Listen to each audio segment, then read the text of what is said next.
Ladies and gentlemen, welcome to the Geopolitical Forum. I'm your host, Eric Mao here. And today we're going to talk about South China Sea. South China Sea is, along with Taiwan Strait, is widely considered the flashpoint of the Western Pacific region. Because if there's a war between the United States and China, the two nuclear-armed superpower, it will be, as some envisage, how the World War III starts.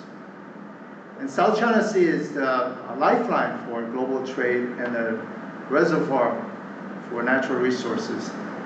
And China's claim to the vast part of this body of water with its infamous night-dash line and the also infamous U.S. policy pivot to China or pivot to Asia, or let's face it, it's pivot to China.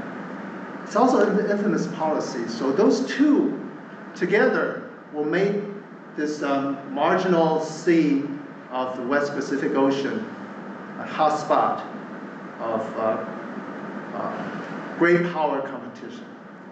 So Robert Whitley and I, about a year ago, we had a little back and forth on the dinner table about China's claim to South China Sea. There were other people there, so we didn't really go full force into it. And about a month ago, I was lamenting at another dinner with Robert that it's so hard to put together a debate. And I love debates, but it's so hard to put together because what are the chances you get two people happen to be on opposite sides of the same issue, and they both will care enough about this issue to come out in a public debate. And Robert said, hey, you and I disagree over the China Sea thing. I was like, okay, you're on. So here we are, it's coming to fruition. We have this debate together now with Robert and I. The topic is, does China have a valid claim to the greater South China Sea? With me defending the validity of China's claim, with Robert opposing it. Our moderator is Dr. Hermione Zouridis. She's a data scientist. She holds a PhD in chemical engineering and has a strong background in oncology research. Her industry experience includes leading data and AI solutions at AstraZeneca. She now specializes in data. She also specializes in data in visualization, bioinformatics, and using real-world data sets to support strategic investment decisions. Dr. Zouridis serves as director of a nonprofit dedicated to helping college women successfully transition to STEM careers. She's interested in how to use data to cut through headlines, uncover deeper patterns, and bring clarity to complex global dynamics. I like that one. Hopefully one day she can show me one thing or two on this. But actually, she gave a speech, presentation, in a related area 4 or 5 months ago. So it's good. So without further ado, Dr. Zouridis. All right. So I am going to introduce first the two debaters, and then I'm going to review the structure of the debate. So on your right, we have Robert Whitley. Robert Whitley has been a Geopolitical Forum member since early 2024 and has this year completed with honors no less his BA in International Relations and Global Security with a concentration in Middle Eastern Studies from American Public University. Robert is currently studying at the University of Aberdeen for a Master's of Science in International Relations. He is also a seasoned custom broker and has been working in international trade logistics for the past 27 years. On your left, we have Eric Mao. He's the founder of the Geopolitical Forum. Eric Mao is an analyst and writer of international affairs. He writes on Substack under Eric Shepard Mao and has a presence on X as Shepard Mao. He is the author of Diversity, the Modern Fetish, and Equality in the Guise of Ideal, published in 2018. So the way this debate is going to go is that first Robert is going to make a 20-minute opening statement opposing China has a valid claim to the greater South China Sea. Then Eric will make a 20-minute opening statement defending. Robert will make a 10-minute rebuttal. Then Eric will make a 10-minute rebuttal. Robert and Eric will then cross-examine each other in direct engagement, and I will be monitoring. And this part will happen for 15 minutes. After that, we can have an open discussion and Q&A for about 45 minutes. And what I'm going to do now is start the timer. And I'll warn you when you have 5 minutes and then 1 minute. So, all right, ready? You're on. Thank you. I would like to go a little bit more into my background. As a customs broker who works for a German company that has 3 offices in China, 3 offices in the United States. I'm trying to be as impartial as I possibly can, because this topic does really affect my livelihood as well as a lot of livelihood of trade professionals throughout the the globe. Freight forwarding is a very dynamic industry. We work with agents all over the world, and whenever there's political or disruptions or conflict, it really hurts the supply chain, and it actually hurts the vitality of our businesses directly. So in that case, I am going to argue from a global governance type of platform. So let me start off. It seems in the past decade there's been increasing conflict in the South China Sea over island shoals, rocks that protrude above and are slightly below the borders of the region, as well as the seabed and the fisheries. This debate is to examine and cross-examine the claims of China and its quest to exert almost total sovereignty over this very important body of water, whose importance is not just regional, but also global. South China Sea controls various trade routes from South Asia to East Asia, Australia, whatnot. Just like the Balkans before the First World War, is a powder keg that could ignite a future conflict on a global scale. And as Eric mentioned, it could lead to exchange of a nuclear exchange between the 2 most powerful countries on the planet. But I'm not really talking too much about the United States' position on this. I am more directly talking about this on a regional and a global governance type of argument. The main cause of the conflict is China's historical claim of the South China Sea under its sovereign territory, which is at odds with the United Nations Convention on the Law of the Sea, UNCLOS, which states in Article 76.1, the continental shelf of a coastal state comprises the seabed and subsoil of the submarine areas that extend beyond its territorial sea throughout the natural prolongation of its land territory to the outer edge of the continental margin, up to a distance of 200 nautical miles from the baselines from which the breadth of the territorial sea is measured, where the outer edge of the continental margin does not extend up to that distance. And to put that in layman's terms, there's your continental shelf, where let's just say the Philippines has a continental shelf around the body of land that comes from the ocean. From that continental shelf to 200 nautical miles is their exclusive economic zone, where they have rights to the seabed, to the fisheries, or whatnot. It is worth noting that all the countries which border South China Sea are signatories to this convention that came out in 1982. Brunei, which is the smallest of states, they signed it in 1984. They were a latecomer. But China, Malaysia, Philippines, Vietnam, the major countries that border South China Sea, they all signed it in 1982. And the reason why this Convention of the Law of Sea is important, that the United Nations is in place to resolve conflicts so we would not go through another world war. You know, the First World War, you had the League of Nations. The Second World War resulted in the United Nations, and the job of the United Nations is to provide some type of governance where every state comes together and they devise rules for the ease of trade, for the ease of navigation, for resolving conflicts, so we can get away from the wars of the 1800s, and have a much more stable international relations. Here's some. There's very small islands, atolls, caves, shoals, reefs, and sandbars in the area of 1.4 million square miles.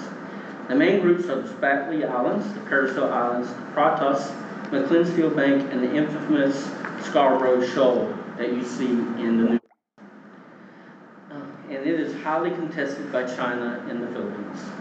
There have been numerous and almost daily occurrences of conflict between these two countries who both claim jurisdiction. It's worth noting that the Scarborough Shoal is known by the Chinese as, forgive me if I mispronounce it, as Hangguan Island, or Hangguan Dao, correct me if I'm wrong, and is located 123 miles from the Subic Bay in the Philippines. And under UNCLOS rules, it falls under this country's jurisdiction. It lies 594 nautical miles from Hainan Island and is outside of China's exclusive economic zone according to UNCLOS regulations. The Philippines brought the matter to the Permanent Court of Arbitration in The Hague in 2016, which sided with the Philippines, stating that China did not have sufficient historical claim and it fell outside of China's exclusive economic zone. And that is PCA case number 2013-19, if you want to look it up. China did not participate in the case, but documents from the case reference China's ongoing declarations that it has historical rights to 90% of the South China Sea, which puts it at odds with the other countries that border this oceanic region. What is China's main argument? It is claimed historically that it has controlled the area since ancient times and is part of Chinese core territory. Okay, what are the facts? Upon closer research of historical records, the last time and until recently, China exerted dominance in the South China Sea was during the Zhenghe treasure ship voyages between 1405 and 1433, when China was ruled by the Ming Dynasty. And the purpose of the voyages was to exert Chinese influence, exploration, and trade, as well as combating piracy in the South China Sea. The voyages brought Chinese diplomacy and influence throughout the Indian Ocean basin, from the Malacca Straits to the east coast of Africa. This was before the European voyages of exploration, which started with Columbus in 1492. The voyages were a success. China established trade routes, legitimized local rulers, and demonstrated naval supremacy. In fact, the Chinese junks or Chinese ships were very, very advanced for their time, and had they fought the Europeans directly, they probably would have won. And the global scheme of things that we now see would be totally different had China continued this policy. Let's see. Okay, this all came to an end with subsequent emperors, and the administrative state focused more on China's continental strategy, power strategy, and less on maritime strategy of supremacy. This was a tragic mistake, since on the other side of the world, the fall of Constantinople to the Turks and the reconquest of the Iberian Peninsula awakened European powers and propelled them on the age of exploration, which led to global domination and eventually the 100 years of humiliation of China from the mid-1800s to the mid-20th century. China's influence sailed back to the mainland, and it closed itself off by a strategy of isolationism, which eventually became its downfall. This should be a lesson for all countries that isolationism is not a strategy that works and should be avoided by policymakers. Okay, and then I'm going to show some facts. In the book by Bill Hayden, The Modern Origins of China's South China Sea Claims, Maps, Misunderstandings, and Maritime Geopolitics, 1909, China's first island claims emerged due to a crisis of Japan's guano mining operation on Pratas, which is a part of China's economic, under UCLOS, is a part of China's economic, exclusive economic zone. There was little interest of the South China Sea by the Chinese before 1909. The Qing were not interested in incorporating large maritime spaces in their empire. And I do want to go back to what I previously stated. The Ming Dynasty and later subsequent dynasties, they forbid any maritime trade and whatnot, after 1433. That was not a state policy of the Chinese imperial system. Okay. And then there's a Chinese scholar by the name of Lin Zun. Territorial sea was not a prime concern in Chinese history. Consequently, China has neither the nautical charts nor the knowledge of foreign invasions of the Interrock Islands for hundreds of years. Yan Haiku coastal map of the 7 provinces divides inner sea space, Nihai, and again, correct me if I mispronounce, from the outer sea space, Wanhai, between 1683 and 1839. Qing officials only saw the Nahai as their farthest extent of their dominion. Ninghai, for the most part, only extended to the visible horizon of the mainland point of view. 1895, Treaty of Shimonoseki, Qing court was forced to accept relations with other states would be based on Western principles as Henry Wheaton's Elements of International Law, which was translated in Chinese in 1863. Hu Jingji's Atlas in December 1914, Chinese territorial map before the Qing-Long-Jia-Qing period, 1735-1820, only included Pratas and the Paracels. Okay. And after 1947, with the abandonment by the mainland of the nationalist Chinese and the corresponding takeover of continental China by the communist Chinese, the 9-dash line proclamation with corresponding maps was instituted. Beforehand, this term was not used in historical dialogue. And the power of China has grown, especially since Nixon's 1975 trip that opened up relations between our two countries. But the 9-dash line strategy has been a major component of their foreign policy. In their interpretation of UNCLOS Treaty in 1982, they did not change this opinion, and they had made numerous statements of Chinese sovereignty over 90% of the South China Sea. However, just like in the 2008 World Trade Organization court case, China Auto Parts, Canada versus China, Chinese officials have a very difficult time understanding the language of global governments and misapply and misinterpret agreements that they have signed. Whether this is intentional or due to not fully understanding international norms, it's hard to gauge to the ambiguity on China's part. In my closing argument, I would like to stress that Mearsheimer in his 2006 article, China's Unpeaceful Rise, China is using the international relations theory of realism in its grand strategy of regional and eventual hegemony in East Asia. Realism focuses on raw power, both economically and militarily, but for every force there's an opposing force, and this action will eventually stir regional conflict and in the long run cause its weaker neighbors to form coalitions that will challenge this strategy. And what I would like to argue, that China needs to reverse course on its strategy of the 9-dash line. What the world needs is less realism strategy and more cooperation based on the international relations theory of neoliberalism that promotes peace, harmony, and cooperation to solve not just regional issues, but problems on a global scale, such as poverty, environmental degradation, and deaths due to conflict. Peace, harmony, and cooperation strategy would make Kongzi, otherwise known as Confucius, very, very proud. Thank you. You're 6 minutes short. You're 6 minutes early, so. Oh, that's okay. I cede my 6 minutes to my to my. So there's nothing you want to add in the final No, 6 minutes? I said everything I needed to say. Okay. All right, so now we're going to have Eric defend, and the timer is starting now. Okay, great. Glad Robert mentioned John Mearsheimer because I respect him. I really like his work, and he's living off of this realism all his life, all his career, and he's still on and going stronger. But I would argue that realism doesn't really apply to China because realism is the context of realism, or you can say the source of realism is entirely Western. And Akargic kind of statehood because it's like a random anarchy and fighting, balancing all the time. That's not how Chinese history developed.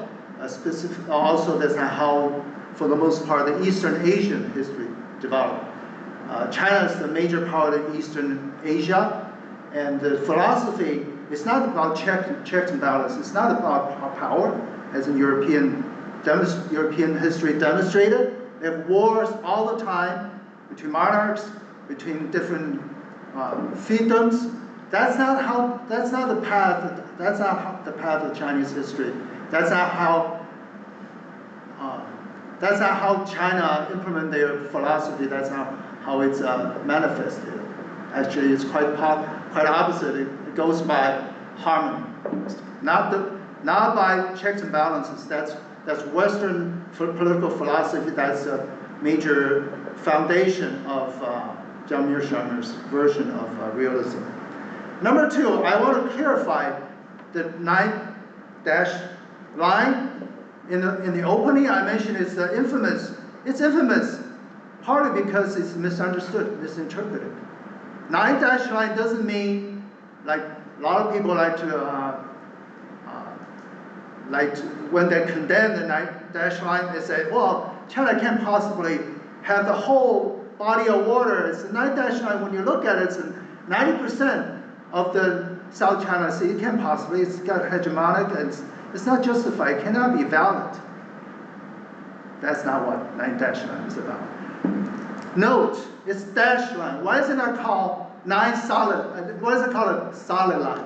But it's a 9 dash line because it's a lot of nuance. It's not solid line. 9 dash line is basically about the land features in South China Sea. China claim, China's position is all the islands, land features, not just islands, probably rocks and shoals and reefs. In South China Sea, China has sovereignty, territorial claim on them. Not the whole water, not everything, only the land features and the rights entitlements associated with it. For example, you have an island, that's China, so you have 12 nautical miles, a territorial sea around it. You may have like a exclusive economic zone around it, 200 miles, or you can negotiate, if you overlap with the neighboring country, you can negotiate one to have some compromise. That's what 9 dash line is about, not a solid line like we own the whole water, a body of water and everything on it. And also, even with territorial sea, you can have what's it called, freedom of navigation. That's what U.S. like to see. Of course, there's an international law basis it. Even within your territorial water, you can still do innocent passage, meaning if you are, even warships can do innocent passage because you just have to show no hostility, no attempt to collect information, intelligence, or if a submarine has to surface has to surface up, do the passage. So it's very open, even under 9 dash line. It's very selective, very open. So 9 dash line, although it's infamous, but that's a misunderstanding of it. So why do I also say the U.S.'s pivot to Asia policy is infamous? because it's based on wrong kind of assumption. And it's actually belligerent because the U.S. will sail their warships through that South China Sea, not out of innocent passage.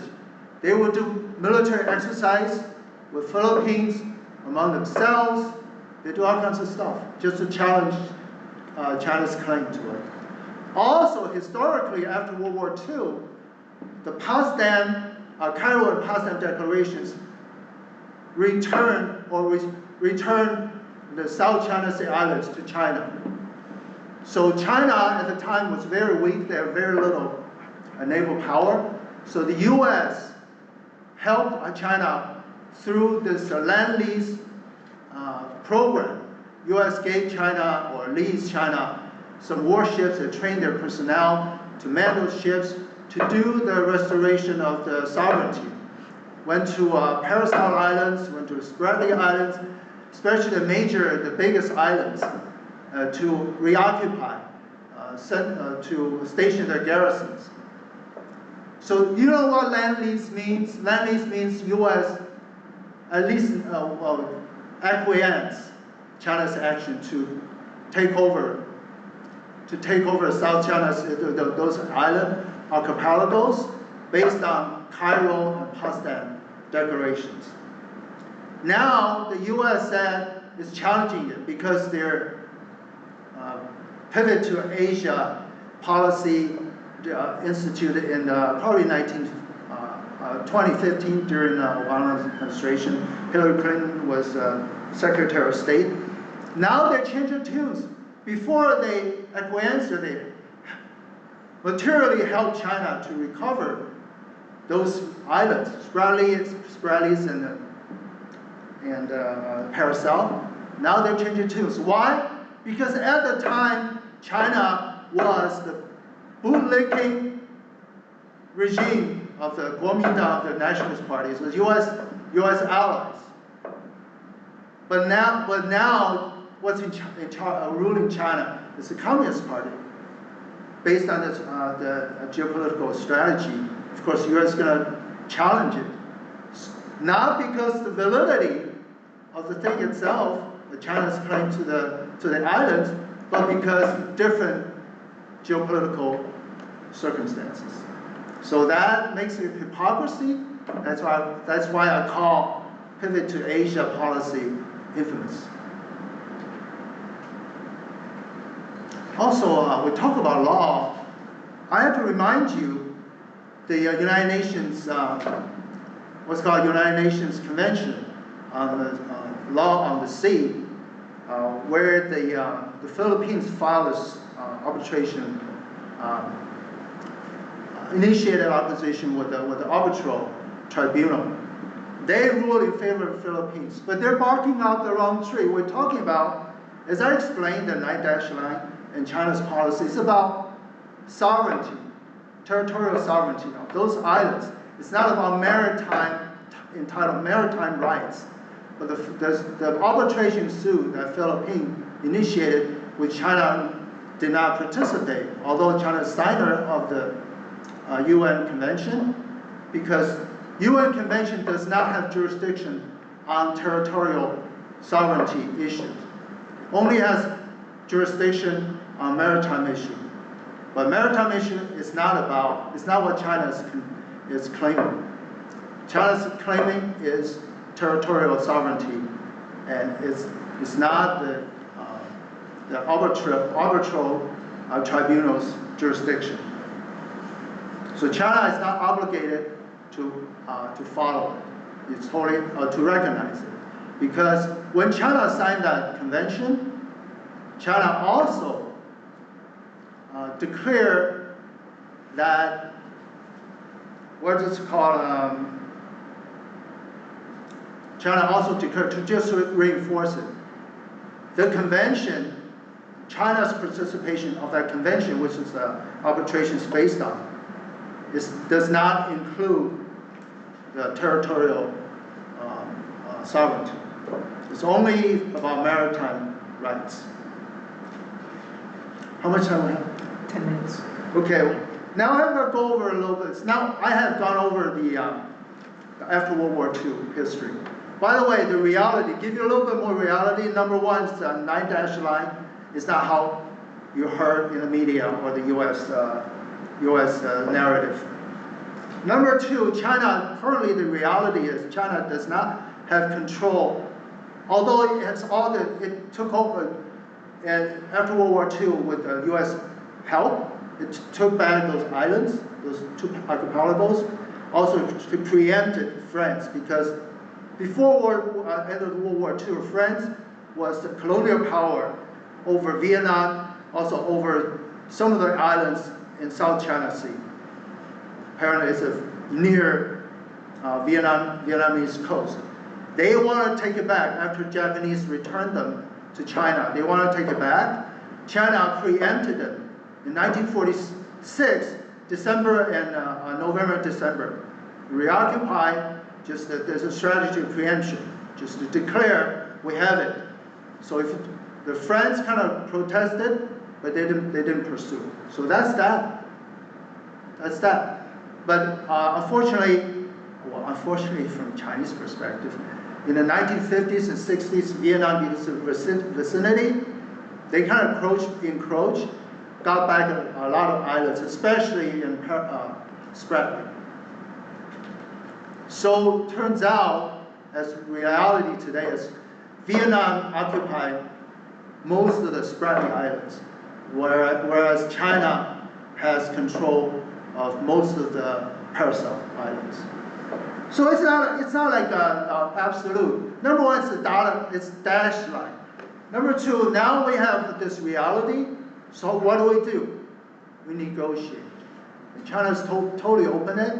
It was the major pusher for the South China Sea Declaration of Conduct, which ideally they're working on to make it a code of conduct, which is more legally binding. So China's open to a negotiation.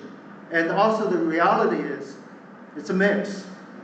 And the intention is,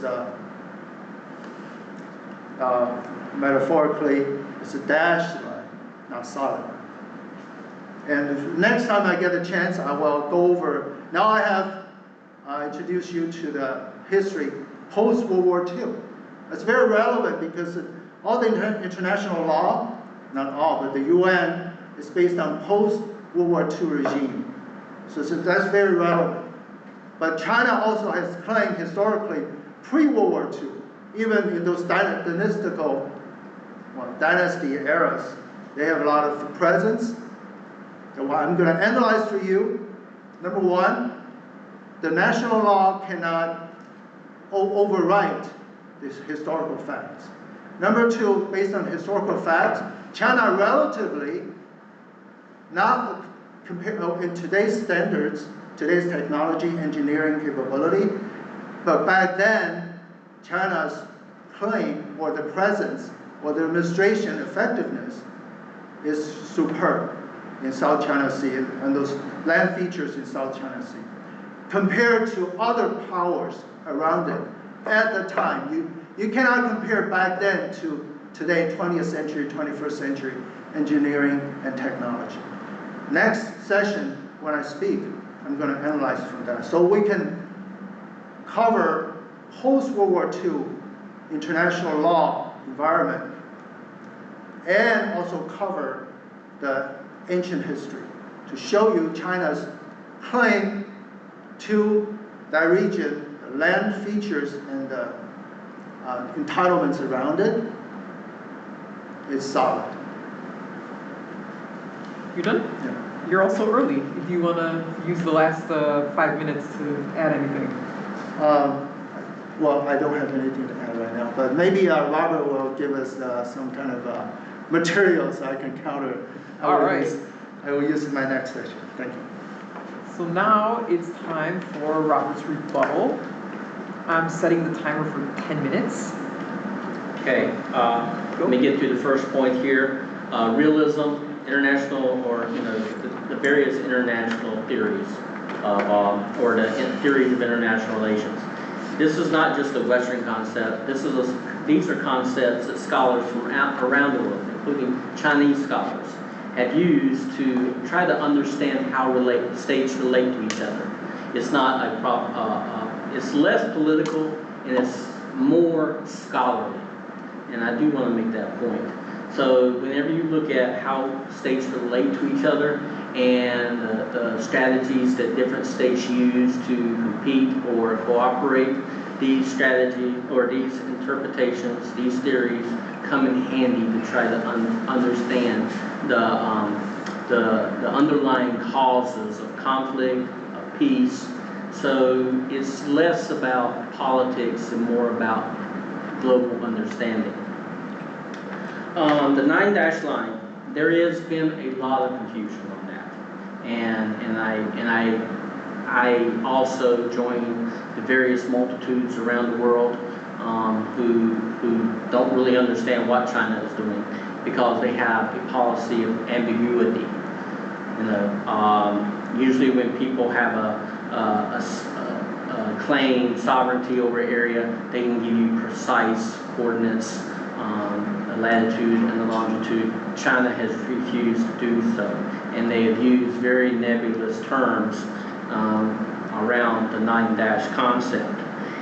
But however, and also all the post-World War II, Potsdam, the Cairo, all that, at one time that was very relevant, but unfortunately under the UN Convention of the Law of the Sea, all the signatories, which the United States is not one of them, they've been trying to pass it, but for a side note, the United States didn't like one article of it talking about how to use the level of the seabed, various rules on that, and they did not like that, so the United States hasn't ratified that. But China has, as well as all the other countries that border the South China Sea. And that law, according to what was negotiated in the convention, all the states would limit their sovereignty for the global good, and not just the South China Sea. The convention applies throughout the globe, the Adriatic Sea, the Persian Gulf. Various bodies of water around the world have competing states who compete with one another over resources, and this is a convention that helps resolve those conflicts. So the convention or the law of the sea is very, very important. It controls navigation. It controls how military vessels traverse various bodies of water. There's so many rules that goes in these regulations. I would encourage anybody to look it up online and to go through all the various rules. But once you become a signatory of that, you're legally obligated to those rules, which means the Scarborough Shoals, which is now the focal point of the conflict in the South China Sea, because the Philippines, according to the rules of the law of the sea, they have jurisdiction over the fisheries, over all the resources of the Scarborough Shoal, but their fishermen will go out on a daily basis, and these are poor fishermen. Filipino fishermen do not make a lot of money to support their families. They go to the Scarborough Shoal, which is known for vast schools of fish. So they could harvest some, feed their families, but they were met by water cannons from Chinese military vessels who have claimed Scarborough Shoal as a part of Chinese sovereign territory. And they actively have gotten in the way of Filipino military vessels and also military commercial fishing vessels, and caused a lot of conflict. In fact, just recently we've had cases where vessels ram into each other to prevent one side or the other from this area, and it causes conflict. And our biggest fear, and I've heard a lot of pundits talking about this, the biggest fear is that the Scarborough Shoal is going to go out of control and there is going to be a military interaction. And the United States does have a defense pact agreement with the Philippines, and it could spiral out of control. My wish is that China would abide by the global governance of the laws of the sea and be a global leader in making sure that the world is peaceful and harmonious without causing unnecessary conflict. There could be easily a way that all countries that border South China Sea get together, have a tribunal or administrative regime put in place so the resources could be divided evenly for all the parties. And China's refusal to do that shows that it's not ready to be a global leader in the international community of nations. Thank you. Thank you, Robert. All right, Eric, you're up. I can't wait. Yeah, I will just touch upon this realism one more time since he went back to it. You cannot insist that realism, number one, is a universal, because that's what Westerners say. Whatever their values, what they believe in, they also always say it's universal. It's very universal value, universal this and that. Actually, it's from Western or European their lens to look at the world. So they judge you by their values. And if you're a different set of values, when you're not abide by the universal value, you're a savage, you're not civilized. So that's in principle. There's very little things in the world that's universal, especially coming out of the West, coming out of the Renaissance and Enlightenment. That's a European thing. China has a different path of development, philosophically, politically, and even religiously. So China, just because some Chinese scholars believe in it, doesn't make it Chinese. Doesn't override China's harmony kind of political tradition, as opposed to Western and anarchic statehood kind of tradition, checks and balances of that. For the Chinese people, either family or politically, it's ridiculous to check and balance your superiors, your parents, or your government. It's harmony. It's harmony. Well, we have time. I'll explain that a little bit more when we have time. Also, the Filipino thing, the Scarborough, it's entirely, how should I say it? Western propaganda, because the Philippines and U.S., in that region, the Philippines is a U.S. agent. So, you know, U.S.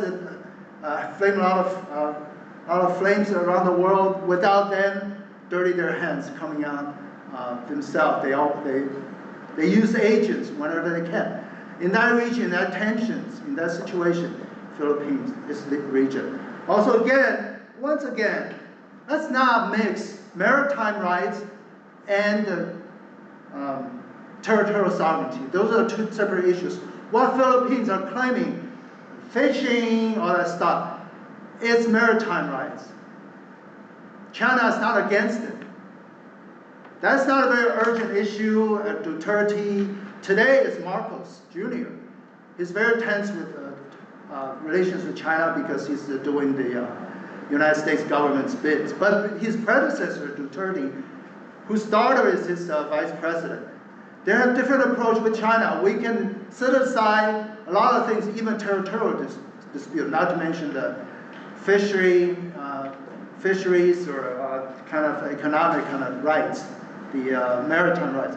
We set aside, let future generations resolve it. Now we just cooperate to develop our trade and the economy, even in the resources in China, South China Sea, in waters near Philippines, we can cooperate. For example, oil, gas, we can cooperate to exploit it. But it's totally political. Why is it not political? Realism, you may say it's not political, but when it's applied to politics, it becomes political. It's contaminated. It's just, that's how it is. Anything can be not political, but when it's implemented in politics, it becomes political. You have to treat it as such. So the conflict that you did, like a physical thing, you just mentioned, because Scarborough, what's it called? Scarborough. Scarborough is a shoal. Philippines, shortly after World War II, they beached an old World War II era warship. The United States warship power gave it to the Philippines. It's useless. It's like, but they used to beach that shoal, Scarborough Shoal, so they can claim territory on it. They refuse to tow it away. It's been there for decades. I think it's not shortly after World War II. It's probably in the 60s or 70s. They use that to like an anchor for their claim, territorial claim, on that shoal. And it's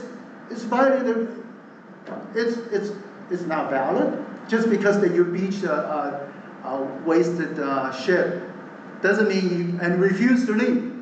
And he had Marine, like a squad of some soldiers on it. They periodically. Huh? 5 minutes. Okay. Can I reclaim the thing that the time I said? What would negotiate? Oh, I got the best part. They use that to claim territory, and they refuse to leave. And they have to supply every month, every 30 days, food, water, maybe medicine, everything. Okay, China let it go. They negotiate, they protest, Philippines pretty much ignore it, but Marcos' predecessor Duterte said, we'll set it aside, let's not worry about it. But Marcos came back. Okay, China was like, we bet on time, because it's rusted, it's gonna fall apart anytime, especially when there's a typhoon, like a hurricane kind of thing, it's gonna blow it apart. So now we can come in, maybe rescue your personnel, and we can come and clean it up, right?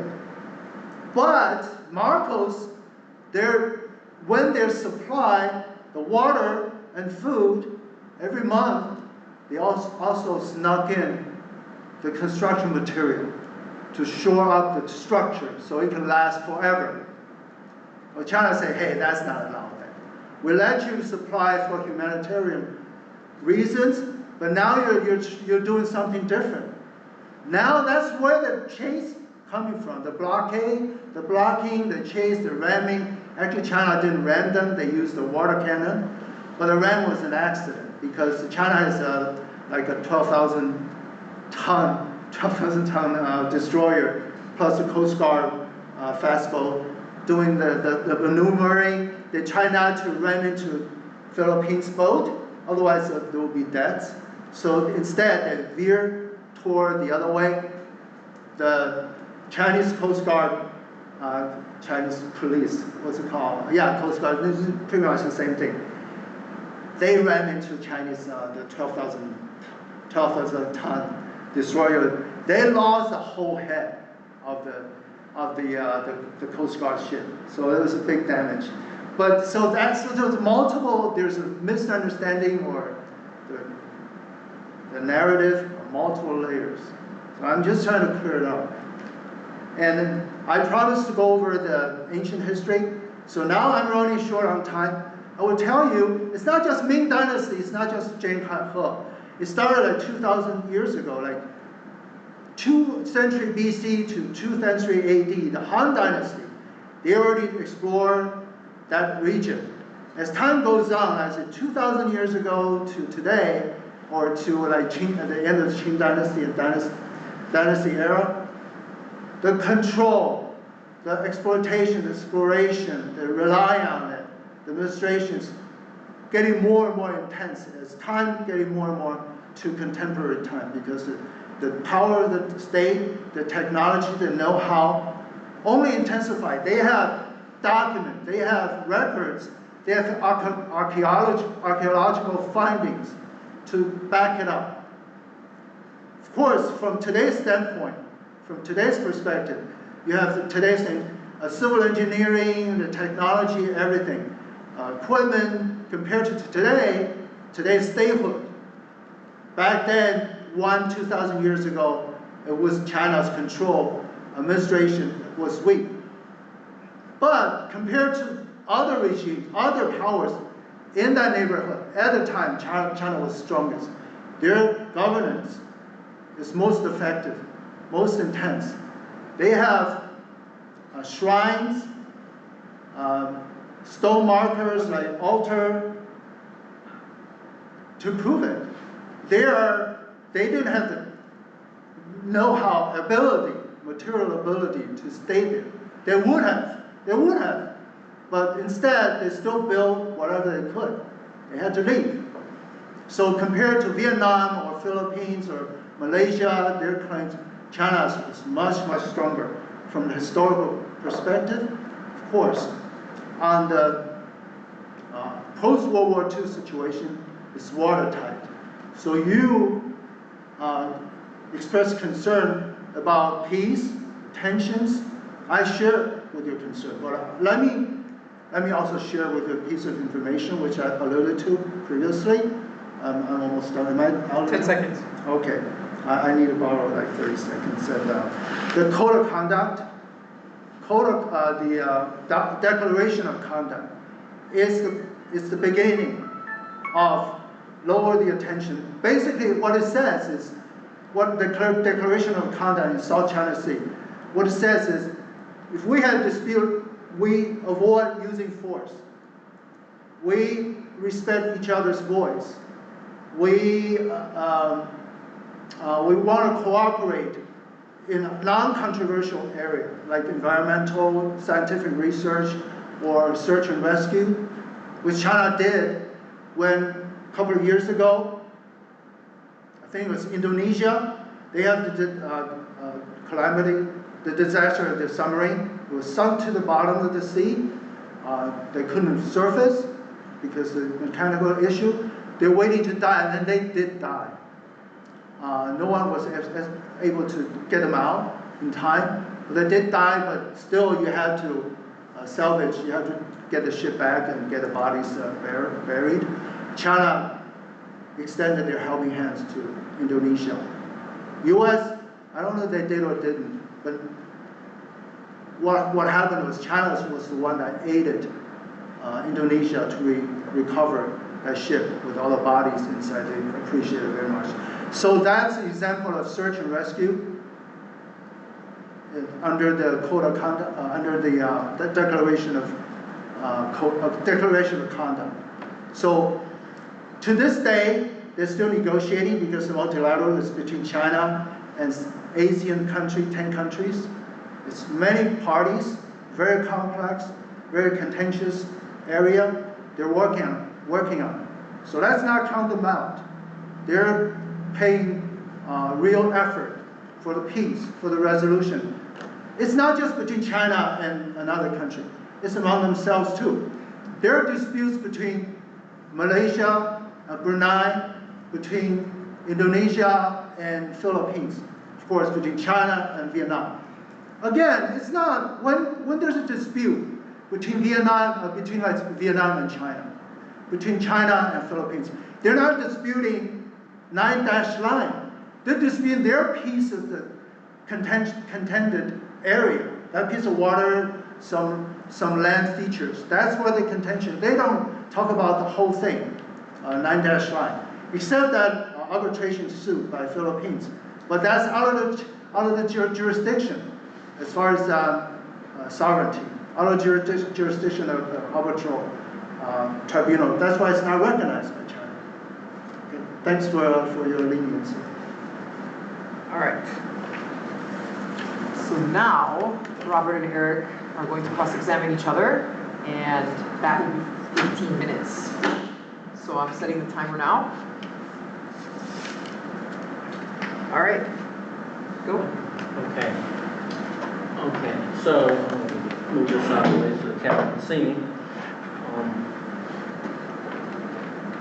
One of my biggest concerns is sovereignty.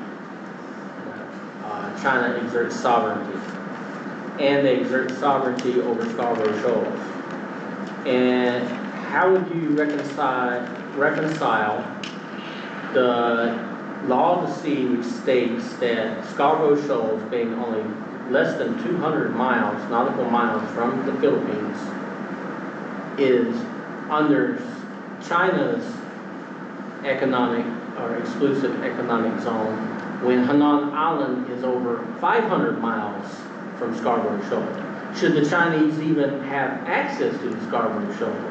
I mean, that under the rules of the sea or laws of the sea, the Philippines have access to the resources and to the Scarborough Shoals. So, and that was an agreement that China had signed in 1982.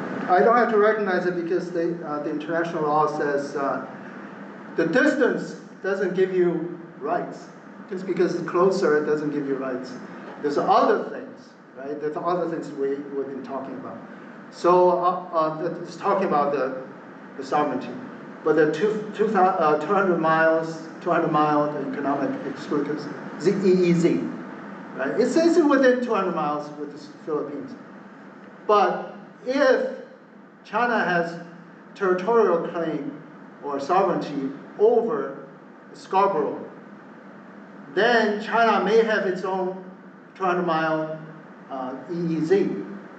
Or right now the convention says, UN convention says, if it's an uninhabited rock or land feature, you cannot have EEZ around it. Okay, if that stands, China doesn't have EEZ, but at least China has 12-mile territorial sea around Scarborough. So it's not for me to reconcile, it's just in the law. What you have to reconcile or compromise is between China and Philippines. They negotiate, how do we do this EEZ? Or we can also, it's an option, if both parties agree, we can be open. You can come here and fish. There's no line, I can go there to fish. Or we can explore the seabed, the natural resources over there. Or you have a joint venture, like Duterte was talking with Beijing. All the better. So it's already set. It's only what I have to reconcile is the misinformation. I want a clarification. It's not so much of a reconcile or reconciliation. Thank you. Let me see. I have some questions for you. If you have a question, go ahead. I don't really have any questions so far. Let me think of it. But if you have a question, you want me to? Or if you have questions for either one of us. So one question I have for the both of you is, so the 9-dash line is porous, as you put it, Eric, right? I think it's dashed. Intentionally. It's dashed, right? But you know, you both gave this history about, you know, the Americans were helping, and I'm not very familiar with this history, so I'm just going based on what I heard. Why wouldn't the West, or like the rest of the world in terms of global governance, just not see that as China biding its time? Because you're like, oh, the Chinese just want to negotiate. Well, maybe in 10 years they'll want to negotiate more and more, right? Like, where's the end of this? That goes on all the time. Especially, well, not especially, but it goes on all the time. Trade, things change. You have to renegotiate. Trump just tore up some agreements. We want to renegotiate the trade agreement, tore up this and renegotiate that. It happens all the time. The territorial negotiations is no exception. It happens all the time. And you can let it go, like the proverbial kicking the can down the road. You can do that also. Not everything has to be settled. Even territorial sovereignty. Even the most benign Western European countries, I can't recall which two countries, they have unsettled borderline. So it's a norm. It's a norm because it's reality. So China, you can call China bending their time. We don't want to. Well, you have to judge by their behavior in relation to the norm as to what's going on in their head. We don't want to make assumptions just to make them look bad, right? Maybe they want to bet their time. That's a totally legitimate strategy. Isn't it better than war, force? We just bet our time. We just see what happens in the future. But that Filipino, the beached warship, American warship thing, China is to try to avoid force. So it's let the time solid. But Philippines, at least Marcos administration, they try to counter that by sneaking in the construction material, just to build it up so it will last. Robert, do you have any comments on the fighting over time? Well, the rules of law of sea were accepted by China. There are a lot of places around the world that have similar, or in times past, have similar issues.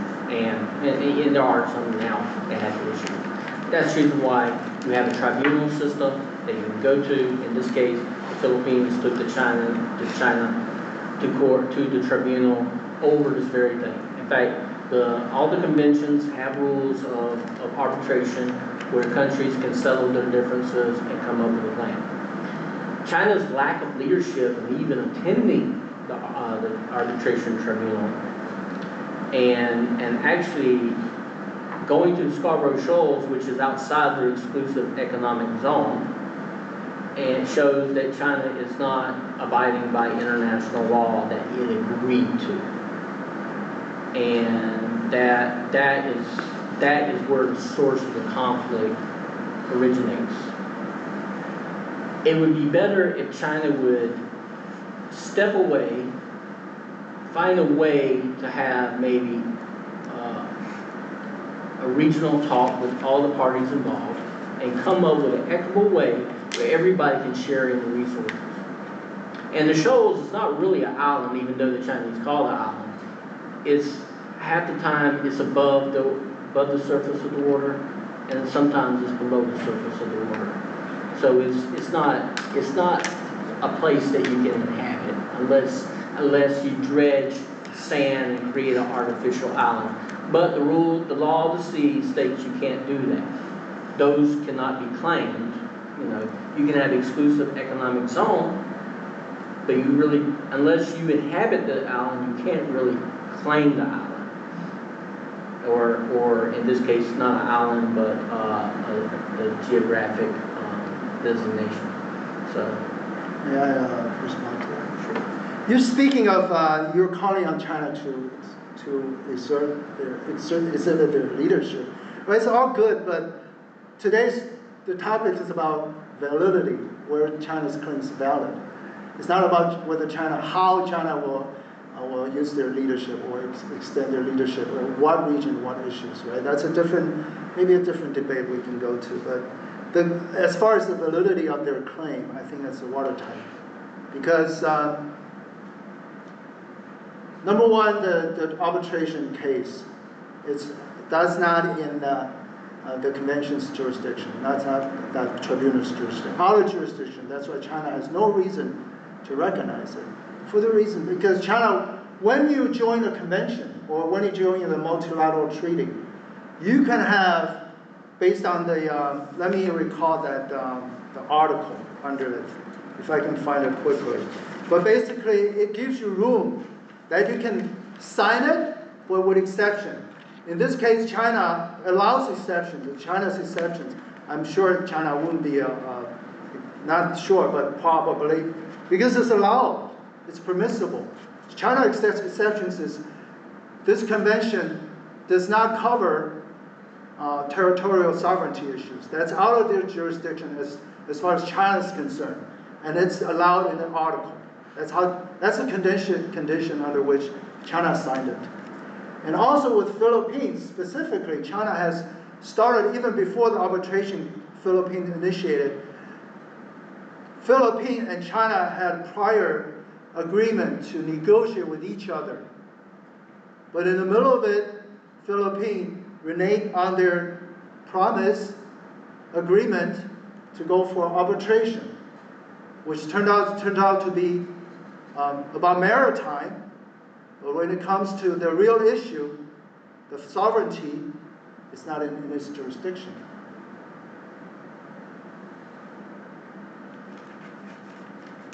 Robert, do you have any response to that? We've got about 4.5 minutes. Okay. The convention does apply because of the agreement that China signed. They relinquished their sovereignty by signing that, even with the caveat. They didn't put the caveat into the convention, into the rules. They just made a side note on it. but the rules are still in place. Now, China can do like the United States and withdraw from the convention. They can do that, but they have chosen not to do that because they're playing both sides. You know, they're talking in multiple ways. The United States has not ratified the Convention of the Sea because they have problems with one article about the use of the sea floor. But China has signed it, and they could have called another convention because, you know, with China's influence, it can have another global convention where it hashes out different things. It can exert its sovereignty over Scarborough Shoals. But China can claim Scarborough Shoals, but in reality, it doesn't fall within their economic zone. They have no historical claim to that Scarborough Shoals. In fact, if you go back into maps, the Philippines was conquered by the Spanish in the 1500s, and Scarborough Shoals has always been considered a part of the Philippines in the Spanish jurisdiction, which the United States inherited in 1898 during the Spanish-American War. And then when the Philippines became a country of its own in 1946, the Scarborough Shoals fell again under its jurisdiction. And then the Convention on the Law of the Sea, Scarborough Shoals is still within the Philippines' exclusive economic zone because it's only 200 miles from Subic Bay. China, being over 500 miles from Subic Bay, has less of a claim. They cannot claim the Scarborough Shoals. Even historically, they cannot claim it. You know, I mean, that is the rules that China has agreed to. In the convention, when they signed the convention, the exclusive economic zone only goes 200 miles from the continental shelf of the land. So I understand we're running out of time. We have 2 minutes left. I will have to clarify once again. The ownership, the distance, that's international law. That's specifically United Nations Convention of the Law of the Sea. The distance is not a factor, whether it's 500 miles from Hainan or 100 miles from Philippines. It's not a factor. It's not a factor for EEZ. It's not a factor for the ownership of another island. It's not a factor. The EEZ depends on the territorial sovereignty. That's the point of contention. The territorial sovereignty of Scarborough Shoal. So you have Scarborough Shoal, you have EEZ around it. In that case, China has it, and the EEZ, because it's so close to the Philippines, they have to negotiate, settle with the EEZ between them too, between those two parties. And yeah, that's what China signed up for. That's exactly right. Yeah, China's following it. He's not violating it. Also, that caviar, quote unquote, is under the Article 298 of United Nations Convention on Law of the Sea, which is I sign it with this caveat, which means I sign it with the territorial sovereignty issue does not apply to me as far as the United Nations Convention is concerned. That's the condition that I'm signed for, and that's what they go by. And for the arbitral tribunal to claim jurisdiction, they are wrong, factually wrong. China signed for it, and that's that. China doesn't have to withdraw that to the U.S. or not join it, but every time it's in their convenience, they use it against China because now it's communist, not the bootlicking Kuomintang nationalist government. They changed their tune, and they use the misinterpretation of convention for their convenience. That's all I have to say. So our time is up for the cross-examination. So now the floor is open for discussion and Q&A. Is there anyone in the audience that would like to ask the speakers any questions? I have a question for Rob.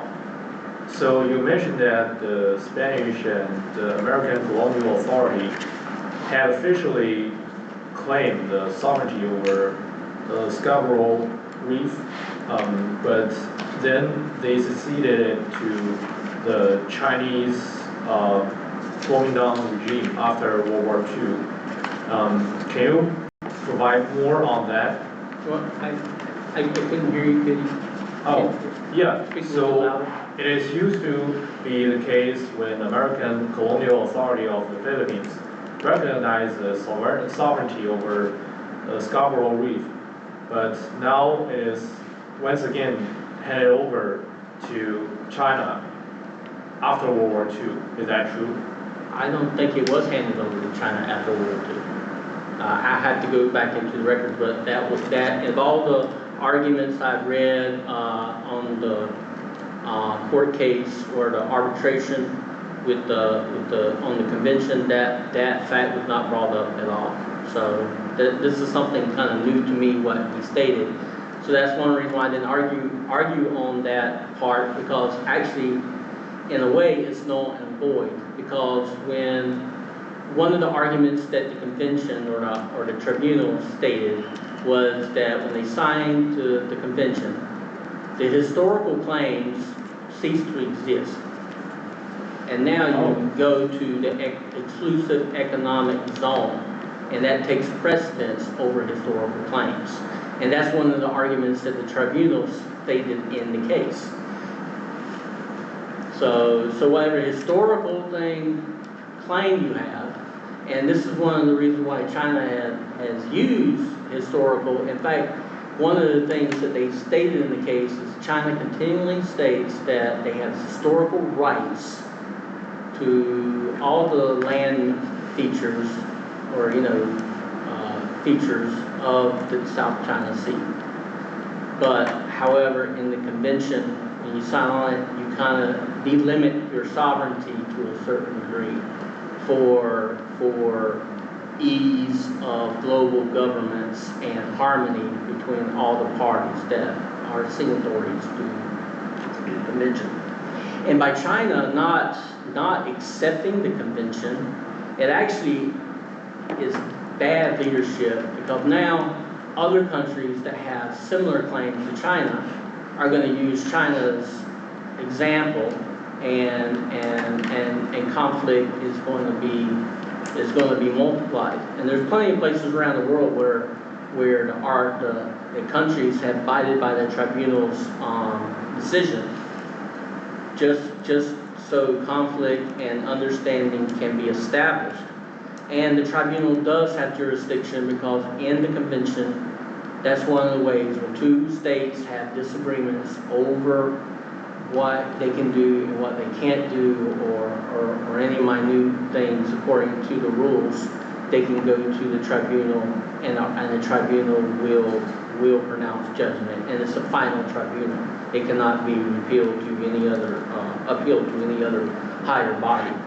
So those are the rules. I mean, and my biggest thing is if China doesn't like those rules, they didn't have to be a signatory party of those rules. So that's where all the confusion is coming from.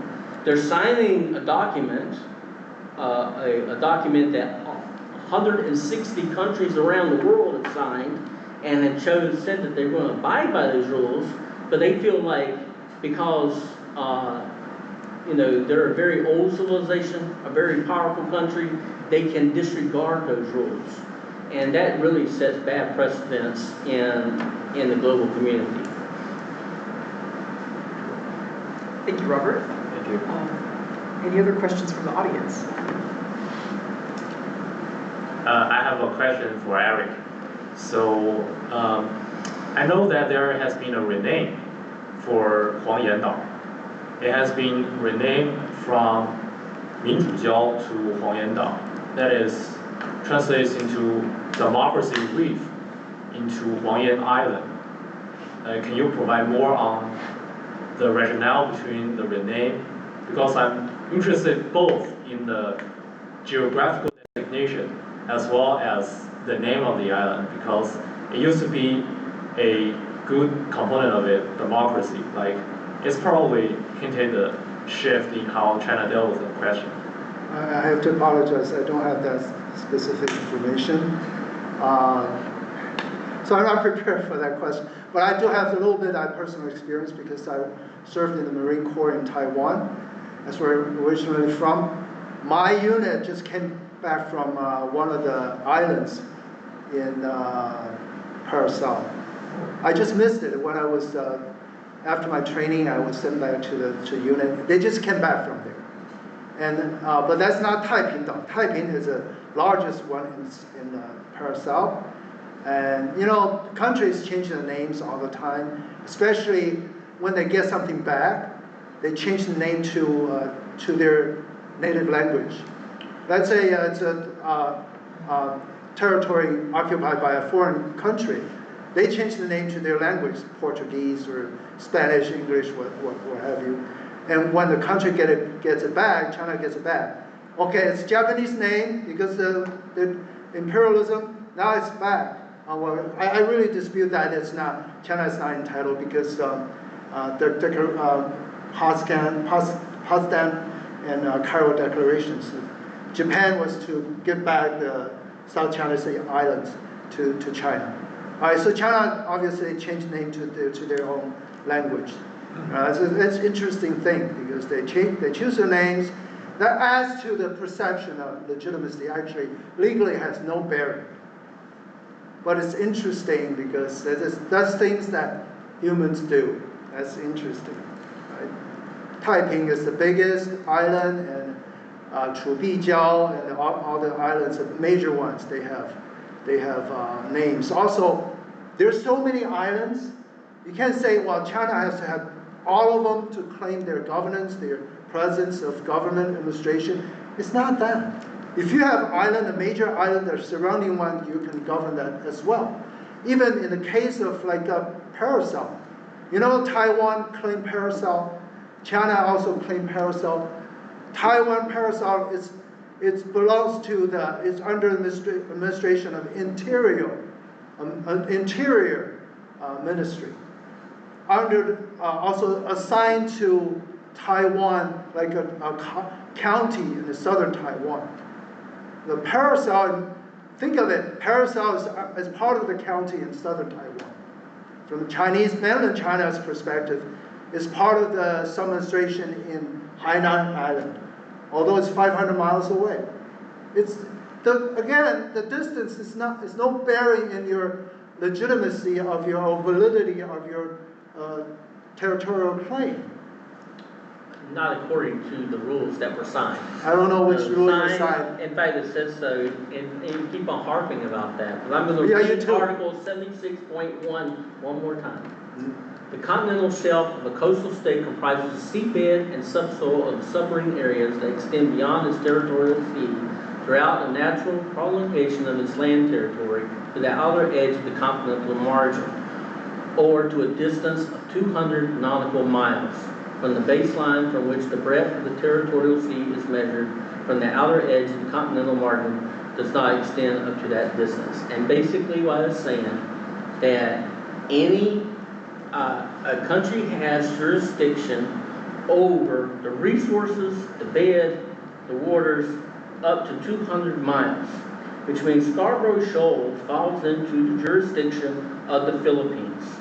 And China can claim all they want to about historical precedents of ownership and sovereignty, but when they signed those conventions, which they did at the same time that the Philippines did, there was an understanding that Scarborough Shoal is a part of the Philippines. Now, if you want to go into historical precedents, the Philippines also have a historical precedence to Scarborough Shoal that goes all the way back to the 1500s. So, in this case, China, the only thing China has going for it is might makes right. Which I'm confused about that, because even the president of China just a few days ago came out and stated might doesn't always make right. But in this case, it does, because China, being the most powerful nation, is bullying other countries in the South China Sea, especially the Philippines, which is far weaker than it is militarily and economically. And to be honest with you, that's not really showing good global leadership and governance when the world's the second largest economy, and one of the most powerful countries in the world, I would say just a little bit less powerful than the United States right now, they should do a better job in showing global leadership and giving and just withdrawing from the Scarborough Shoal altogether and just leaving that to the Philippines. In other cases, leadership is in the eye of the beholder. But what we're disputing is the validity here. I'm glad that you like articulate the ins and outs of that agreement that China signed. China did sign it, but it's about maritime rights, the continental shelf, the economic zone. It's about economic rights.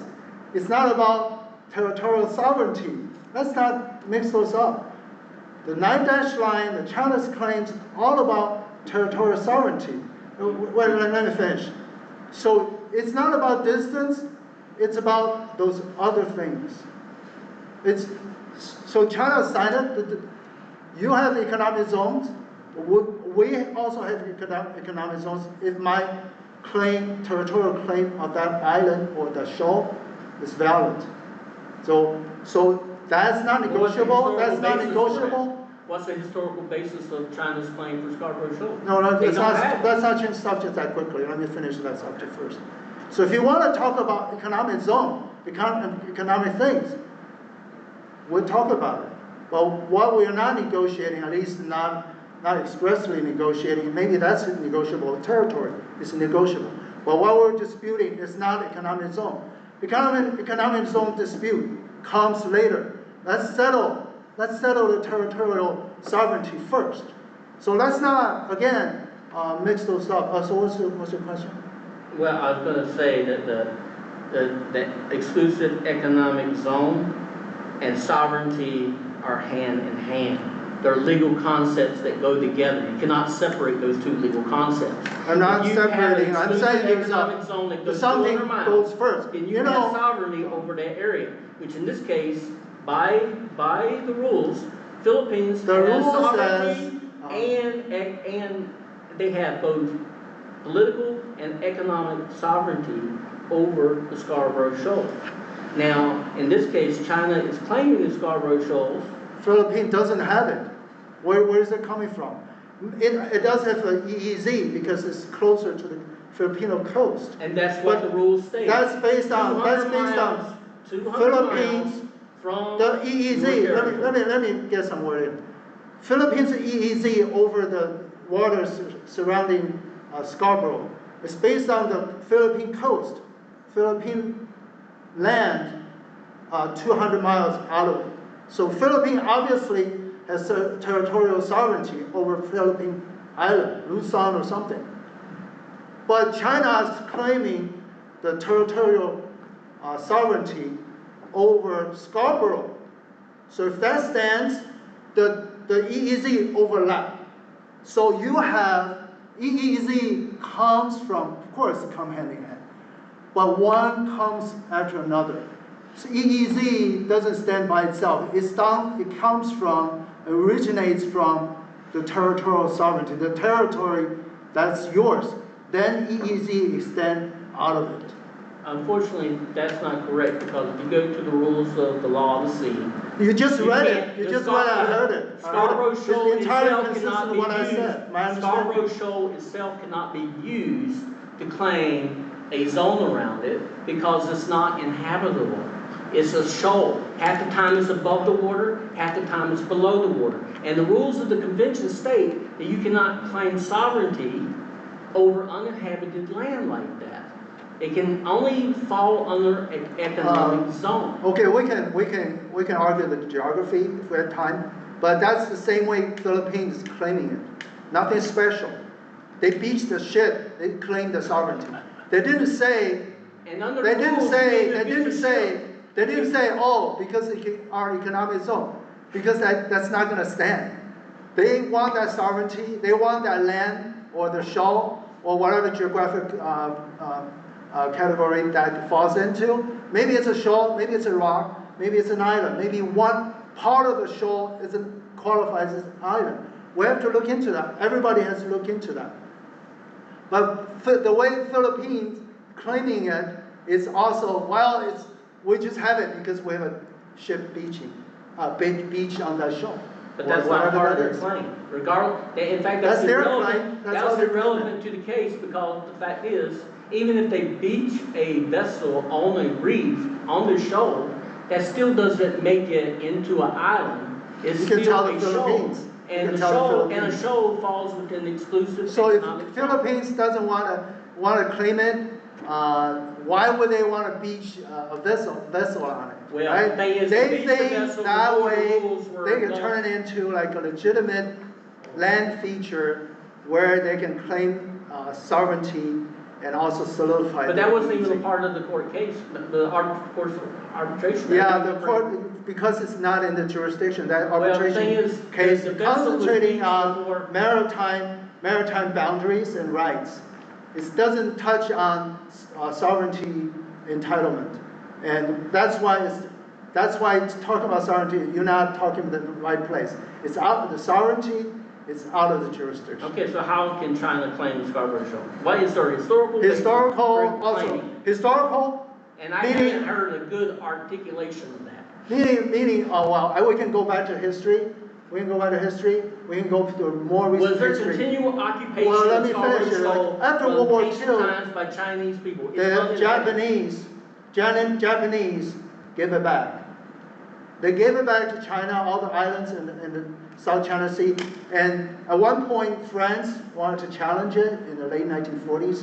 They gave up. That's the historical fact. And that's within the post-World War II international order. Led by the U.S. leadership, and the U.S. supported it. And then they changed their tune once the regime that rules China switched from the bootlicking nationalist party to Chinese party, independent for Chinese people's stand in the world. That U.S. Changed their tunes this more intensely in the Obama administration 2015-16 timeframe in the pivot to Asia policy. So who's not demonstrating or exerting their proper leadership? Who's being hypocritical? In the name of the law, they claim one way or another they spoke from both sides of their mouth out of their political convenience, strategic Are you needs. talking about the United States? Yes. Because I'm not arguing the United States position because they're not even Well, signatory of the I'm convention. just telling you. China is a signatory of the convention. The Philippines Yeah. is a signatory of the convention. Yeah. And we can only go by the rules under the convention. Well, And the don't you convention see the states that nuance? historical precedent, historical ownership no longer is abided upon, and the convention takes precedence over that. Yeah, convention, yes, under In fact, Article in the 298. in the arbitration. Under Article they stated that. 298, under Article 298, the sovereignty issue is not part of it. As far The as China's sovereignty concerned. only applies to habitated or areas that are in habitation. Scarborough Shoal, you cannot inhabit it. There's nothing there. It's a shoal. Half the time it's underwater, and half the time it's above the water. So Apparently, it Philip, becomes that's not how not an Philippines island, thinks of it. but it becomes more of a Apparently- part of the economic zone of the Philippines. Apparently, it's not how Philippines thinks of it. It's not the Chinese think of it. It's not the Filipinos think of it. Well, then they both parties should Maybe you're rule. right, but it's not agreed upon. Maybe you're right geographically. Maybe you're right. Maybe you're not. But at least that's not agreed upon. All right. Philippine, the behavior, their strategy is not based on it doesn't qualify as a land feature or island. It's not how China's based it on either. So what's really disappointing is that China didn't even go to the tribunal to argue their case. Because it's not in their jurisdiction.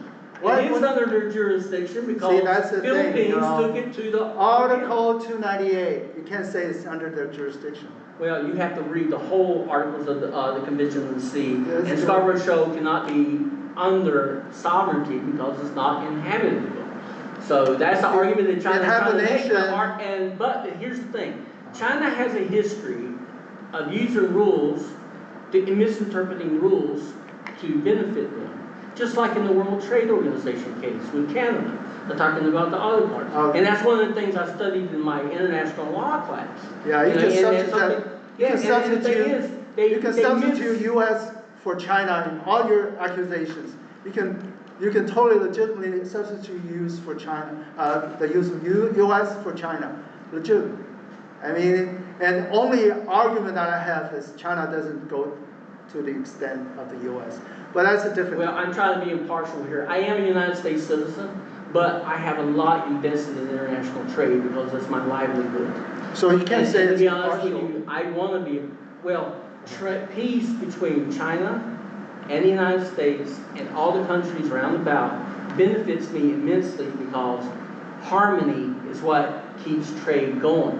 But when you have conflict, that disrupts Well, trade. I appreciate that, but we're not questioning your motive, so you don't have to say So that. I'm trying to be I as don't impartial have as to say, possible. well, I look And I only Chinese, have- I'm actually a US citizen, I don't have to do that, I right? So we're understand not that. questioning each I other's understand- motives, so we don't have to get. I understand that, but I do want to throw that out there. And so the only thing, when you deal with rules and regulations, like in my case, in international trade, there's various rules and regulations. If I ship something to China and I'm outside the rules and regulations, guess what? They're going to seize my container, which I've had in the past. Our export department has had that in the past, where they seize container because it didn't fall, the fumigation rules didn't fall under Chinese standards. And they have sovereignty over that, because when you ship stuff to another country, you have to abide by their rules. And there's rules about that in almost everything. Air freight, the Warsaw Convention, it dictates how we as freight forwarders have to ship our goods in compliance with rules that all countries sign upon for ease of transport, ease of international trade, and safety concerns. That's really big. And when a country refuses to abide by international precedent and rules that everybody has agreed to, it causes conflict, just like in this case. And we need to get to a point where China finds a way to align itself in the international conventions that it signs.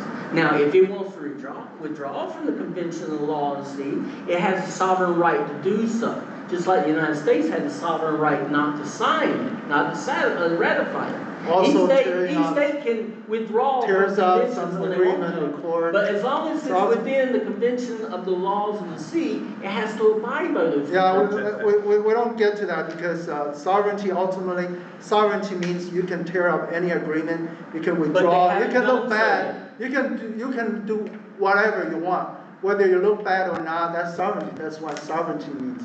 Started at But they haven't done so. They haven't done so. And so right, China hasn't made them look bad if you look into the facts, right? I agree with you. And ultimately, sovereignty is not the issue. It's the issue if China's claim is valid. It's valid like a logical sense and a legal sense. And my argument is yes. Of course, your argument is no, but we agree to disagree. I think we ran out of time. And I think I agree with you on the last segment. You said when all countries need to abide by their agreements, otherwise it'll be chaos. Yeah, it's not good for the common good. That's why we dispute. It'll be detrimental. It'll be detrimental for the Chinese Exactly. as well as us. So we do agree with something. Because trade is so important. Having navigation of our mutual benefit, because Chinese companies and American companies or companies throughout the world, there's a mutual benefit of profit that is split between the countries. Yeah, between the companies. we agree on something major. The sovereign state's responsibility is to promote trade for the economic benefit of its citizens, as well as a tax base for itself, so it can apply the money to wherever it sees fit. I agree with that. I think we're running out of time. Yeah. Okay. I think I have to. And I do want to say, I do appreciate Eric, because he's shown great leadership in establishing the Geopolitical Forum as a place where we can all come and debate various aspects of international affairs or global affairs or whatever you want to call it. And I do appreciate that, and I count him as one of my closest friends. So this is not personal. This is more like, appreciate this is actually more academic more than anything else. Robert is an asset to the Geopolitical Forum. He's a scholar. It is on his path to become a bigger scholar. So I'm lucky to have him in my group. It's an opportunity, and the opportunity to have this debate. Right. Okay, so the meeting is adjourned. It's adjourned, Agree? yeah. So I'm gonna start the recording.